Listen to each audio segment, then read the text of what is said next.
Welcome to Scream Therapy. I'm your host, Jason Schreurs. In October of 2018, I found myself in the hospital, sitting across from a psychiatrist who was telling me I had bipolar. I was sent home with a bunch of medication and laid on the couch for a week. I had my iTunes library on shuffle, trying to shake the hornet's nest from my head. Ever since I was a kid, I've been using loud music as a form of therapy. Punk rock and mental health have always been connected. This podcast looks at that connection through the lens of different guests. This is Scream Therapy. So alone I live. Separate the skin. Look is running thin. Ghost will win. Silent alive. Separate the skin. You would think that loud, chaotic music would make someone living with ADHD more scattered and unable to focus. In fact, it's the exact opposite. The noise found within punk, hardcore, and metal can, shall we say, soothe the savage beast. But seriously, Nate Worrall of UK hardcore band Going Off would be the first to tell you that loud music is one of the best ways to calm the swirling thoughts in his head. Nate has struggled with ADHD for decades and recently got diagnosed. He's started on medication, which he says has been beneficial. The overstimulation and what he calls bees in his head aren't going away, but with medical treatment and acceptance, Nate has been able to manage his ADHD. And he's still listening to lots of punk, hardcore, and metal. Always the punk, hardcore, and metal.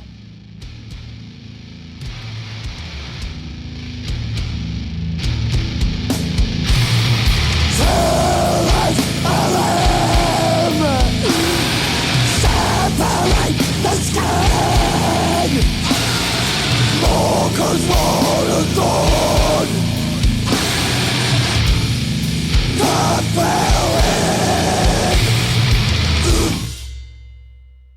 Nate Worrall. I currently play guitar in Going Off, a UK hardcore band. I've been playing music for many, many years. First picked a guitar up when I was 9. I started with piano a few years before that, but sacked that off when I discovered punk and metal. So now I'm in Going Off. I've been since the inception, just coming up to 6 years ago. Mental health wise, I've always really kind of struggled since a very early age. Over the years, I've always kind of felt not very normal, didn't really fit in, and over emotional, sort of like I've felt things really, really deeply. Struggled with depression from probably about high school and onwards. Loads of counselling and antidepressants and other medication that just didn't seem to really work. Struggled in school, just was clowning around, letting the emotions get the best of me, just quite an angry, irate sort of teenager. Just about scraped through school, always kind of obsessed with music though. My sister got me into like bands like Fields and the Nephilim and Ministry when I was very, very young. I've still got like a cassette tape that she made for me with, I think it was Dawn Razor, Fields and the Nephilim, and on the other side was Mine Is a Terrible Thing to Taste by Ministry.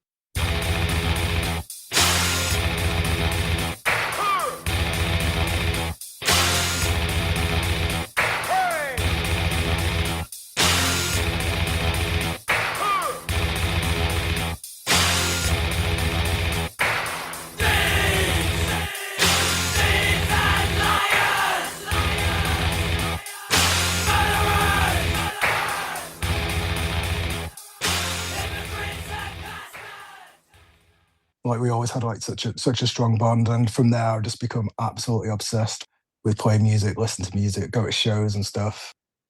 I got into like college. That's when I started to kind of get the impression that there was something not really right at all.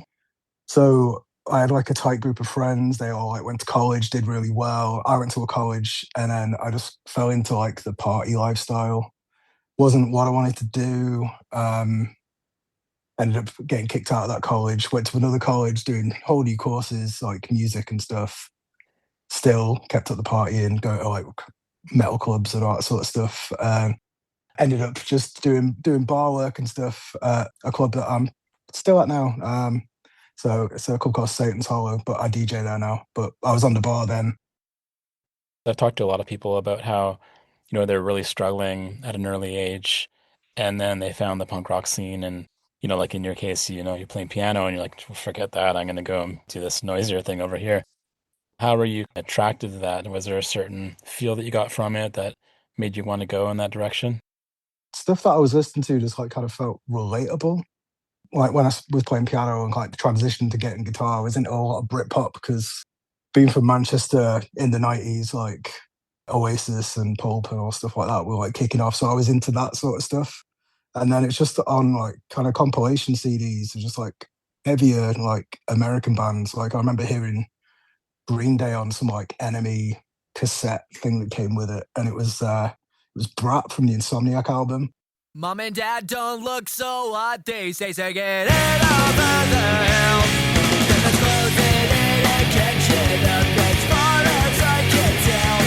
Get a better mention and don't burn in the smells of defiance.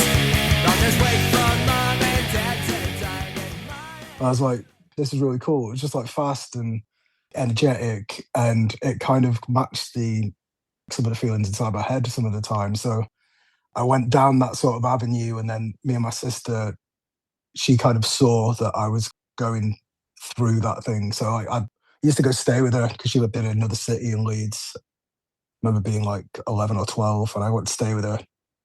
They had like an upstairs pool room, and it was basically just full of CDs and records. And she was like, help yourself. So I was just there, and then like that's when I started listening to like new metal, because late 90s and stuff like that, and like got really heavily into like Green Day, like Rage Against the Machine, and bands like Sisters of Mercy and like Therapy, and just everything just drew me to it, and I just became like obsessed, hyper focused on it. And as soon as I came back from staying with her that summer, I just like, that was it. I was like buying CDs like 2-3 times a week. My dad would make me like pack lunch to take with me, and I'd just sell it to my friends and just like steal from the canteen just so I had money to buy more CDs. I'd be reading like Kerrang magazine that my sister saved for me every time I saw her, and I was just like obsessed with like reading about bands. I'd be like, right, I'll get that. And soon my like, CD collection was and shirt collection was like increasing, and just the whole like imagery and the alternativeness just really, really appealed to me. And it just felt like something that resonated. I think that when I was young, I just pound music into your ears as fast and as loud and as chaotic as you can. And for me, not knowing, of course, at that point that I was dealing with ADHD, I was like, okay, well, this is actually calming my mind. Like most people listen to classical and be like, oh, it's so calm. But I needed something to really block out the spinning and just really be able to absorb. Yeah, I absolutely relate to that completely. My mum tried to get me on the whole classical thing and forced me like learn to play piano. She even like tried to get me into Apocalyptica, the dudes Yeah. with the cellos that did the Metallica covers. No, it's not ticking the boxes at all. I need to listen to something loud. I need to listen to something fast and something that I can relate to. Yeah. And yeah, it just went from there. I think also things like studying. I did a master's program, wrote a book. Well, I wrote the whole book listening to Converge and listening to Napalm Death. And Nice. without those kinds of noisy, swirling chaos, it would have been hard for me to settle my mind. Because if I'm just like trying to write here with nothing going on, like the seagulls or whatever, I'm just stuck. I need to have that shift. The switch goes off. I'm exactly the same. Like even like in my adult life, working in jobs, I've always had to try and get away with listening to headphones, because if I don't have that constant noise in my ears, then I am so distracted. I remember I was in like an IT job for a supermarket over here, and it was pretty high paced. And I had an agreement with my manager that I could listen to my headphones in one ear just to kind of keep me grounded. I remember I went away to America for a few weeks, and I came back, and something had happened in the office. Like someone had basically like flaunted the privileges and came back, and it was just like, right, no more headphones in the office. And that was horrible. I could not cope. But then luckily, like the pandemic happened and I had to work from home. So then that was it. And then they laid me off. So I think it was during lockdown when, yeah, just was really starting to properly struggle with just day-to-day stuff. Like I've got by, but I've had to mask, and it's just so exhausting. And then not having to go to an office and deal with people, then I didn't have to mask. So then I was noticing more and more stuff that I just wasn't either getting right or struggling with. So I went on the waiting list for ADHD referral maybe 5 years ago. And then it just kept going on and on. So recently got my diagnosis. Took about 4 months to get my medication, but yeah, now I've been medicated for about 3, 4 months now. Finally got the dose that I think I need, and it's helping me a fair bit now to actually knuckle down and get some stuff done. I talked to this one person that was saying that when she was given the ADHD meds, when she was quite young, actually, she went into a store with her parents, and it was the first time she didn't break something in the store, didn't accidentally knock something over, and that clarity of mind. One thing that I've always struggled with, which led me to think that I was ADHD, even in school, like some of the teachers were like, we think you might have ADHD. And I like told my parents, and my mum was like, no, you're too smart, it's fine. So I just coped for 20 years. But yeah, one thing that I struggle with is the noise in my head. I can only describe it as there's like thousands of bees in there. I can just like hear, say if there's too many noises or conversations going on at one time, that absolutely like drives me insane. And I just get really overstimulated and quite irritable. And it's not a fun feeling, but since taking the medication, besides like getting used to the medication and like kind of the peaks and troughs of like moods and stuff like that, it's stopping that as much, which leads me to being less like kind of anxious. How does that bees feeling, that scrambled mind feeling, translate to being at shows and being around all the people at shows, and you have to talk to everybody, and then also playing? There's lots going on upstage as well. Yeah. I'm thankful for my earplugs. I wear those pretty much constantly. So it numbs the sound a little bit. Like being on stage playing, I can separate myself from everything. So it's just like me giving it my all for however long we play for, like 30, 40 minutes. And yeah, just block out absolutely everything. But then when watching shows, I go to a lot of shows on my own. Or I take my daughter with me, who is also like neurodiverse. So we just enjoy the show, and just it takes our mind off things really. You talked about depression when you were young, and also that some people have mentioned that maybe you were dealing with something with attention and the hyperactivity and all those things that comes with ADHD. When you're at that point, it sounds like you're just sort of trying things out with the depression, but maybe not addressing the other side. Yeah, that was exactly how I felt. I think when I was in college was when I was first doing like antidepressants. Didn't really feel anything, so I like against probably all doctors' advice, I just stopped taking them, forgot about it. Within my family, a lot of my family do experience like really big emotions, but then we're also told to just like kind of box them up and just forget about them. So I just was doing that. I just didn't feel safe to talk about how I was feeling, so I just like struggled on. Became a dad when I was like just 22. And then not long after that, maybe like a year or so, like I lost my sister to suicide. And that absolutely broke me, because out of my entire family, like me and her were like absolutely tight as. Like she used to take me to my first shows, like Reading Festival, loads. And she was the only person in my family I could like tell my worries to and everything. She always had sound advice. When I lost her, I was obviously devastated. And that's probably when the depression really, really hit. There was like the funeral and all that sort of stuff, and like hearing some of her favourite songs being played for like while she's being taken out and stuff. And then I was absolutely distraught. And I remember being told to pull myself together. And that kind of made me feel like, yeah, you're kind of too much, etc. So I kept holding it together. The same year, not long after, was when me and my daughter's mum split up as well, lost my job, and kept it going from there, just not dealing with the grief. And then like 3, 4 years down the line, I kind of had a bit of a mental breakdown, and it wasn't nice. I was basically getting loads of antidepressants and stuff. Nothing was working.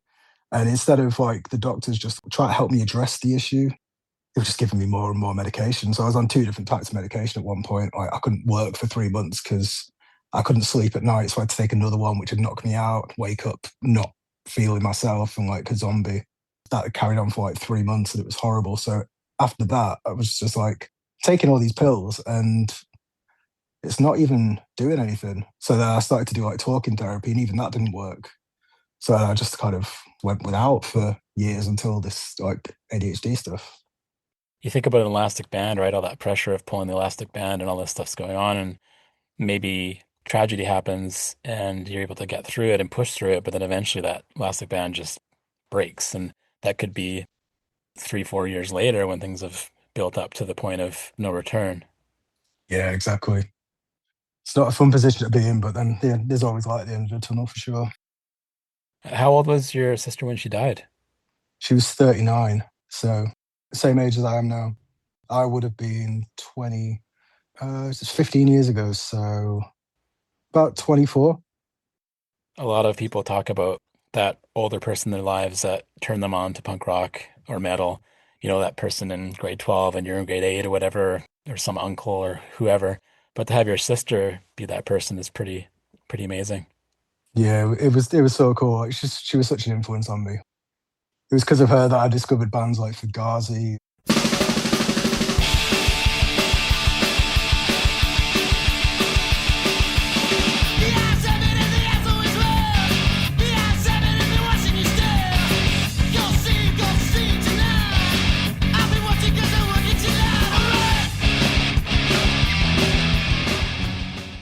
Pixies and stuff, who have always been like a favorite of mine, like Lemonheads, Ministry, and stuff like that. So yeah, she's responsible for a lot.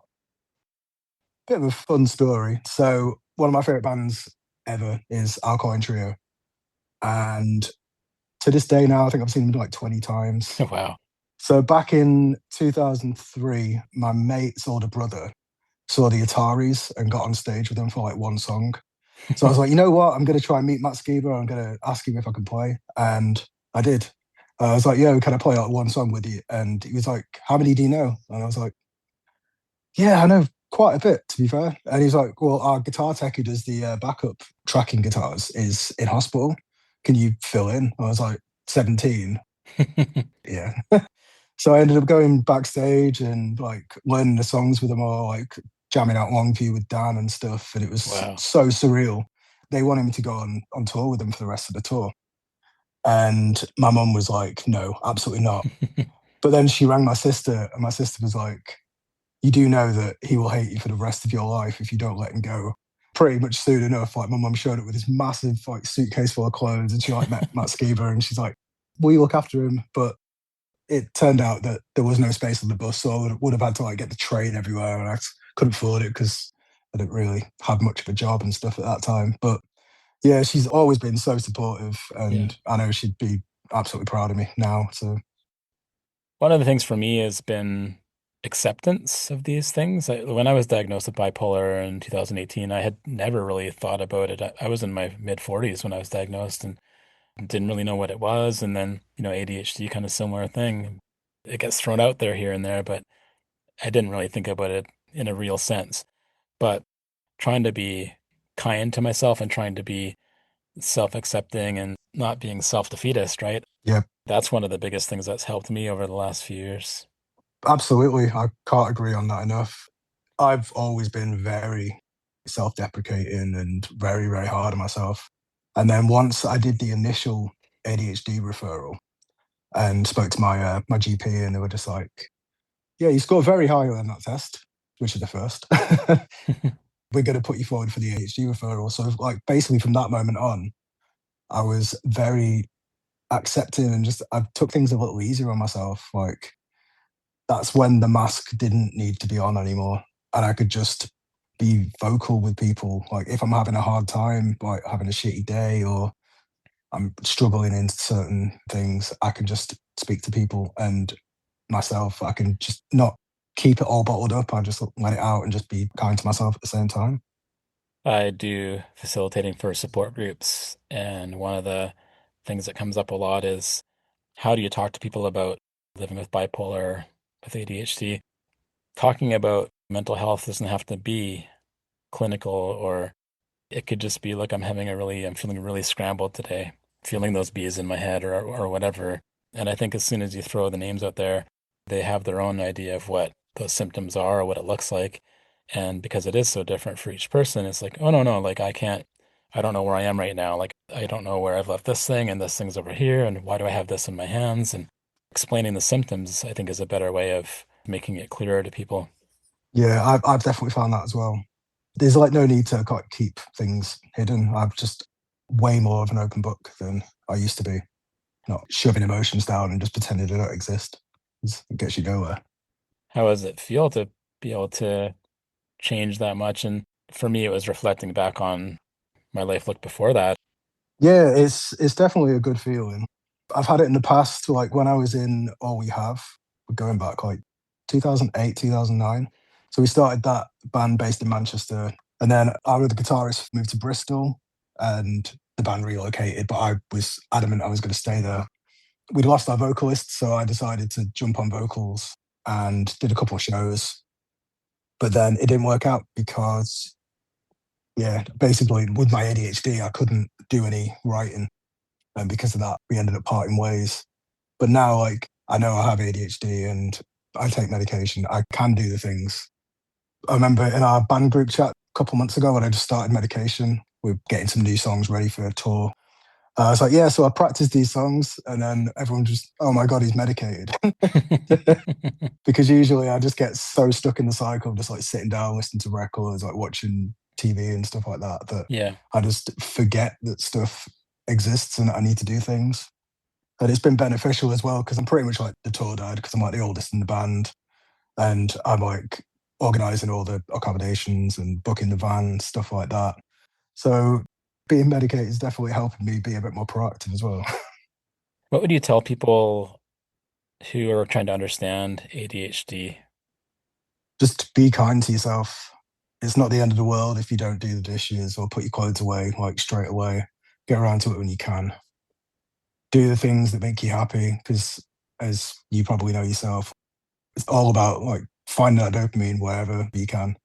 For me, it's like buying records, buying shirts, even though I've got thousands probably each.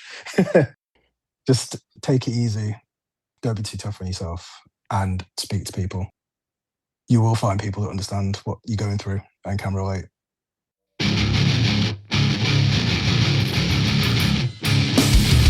Change my skin suit. Nothing fits well on my brain. Change my face mask again. Nothing sits well on my skull. Change my name again. Nothing worth holding on to.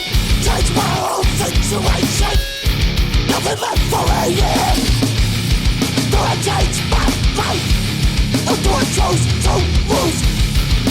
Change my point of view. Nothing's happened. Change my frame of mind. Nothing clearer. Do we can change your life? Or you choose to lose? You ain't that change your life. Or choose to lose.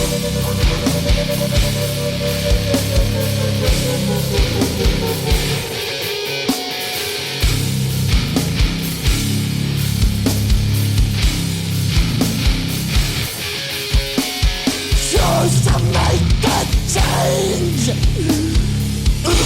Choose to lose. That was my conversation with Nate Worrall of Going Off, goingoffhc.bandcamp.com. For more episodes of Screen Therapy, go to screentherapyhq.com or wherever you listen to podcasts. Big news, the Screen Therapy book is available now. Screen Therapy, A Punk Journey Through Mental Health, tells my story and the stories of others who use punk as a catalyst for mental health. Like this podcast, it links the community-minded punk scene with the mental wellness of the punks who belong to it. To order the book, go to screentherapyhq.com. For merch, check out screamtherapy.threadless.com. Okay, enough promoting. It's time for some thanking. Thank you for listening to Screen Therapy. Doing this podcast and talking to folks about punk rock and mental health has been a crucial part of my own mental stability. and it means so much to me that you're out there listening. Screen Therapy is created in the Cathet region of coastal British Columbia, Canada, on the traditional territory of the Tla'amin Nation. Contact me at screentherapyhq.com or email me at screentherapypodcast@gmail.com. I'd love to hear from you. Let's talk about punk rock and mental health. Until next time, take care and be well.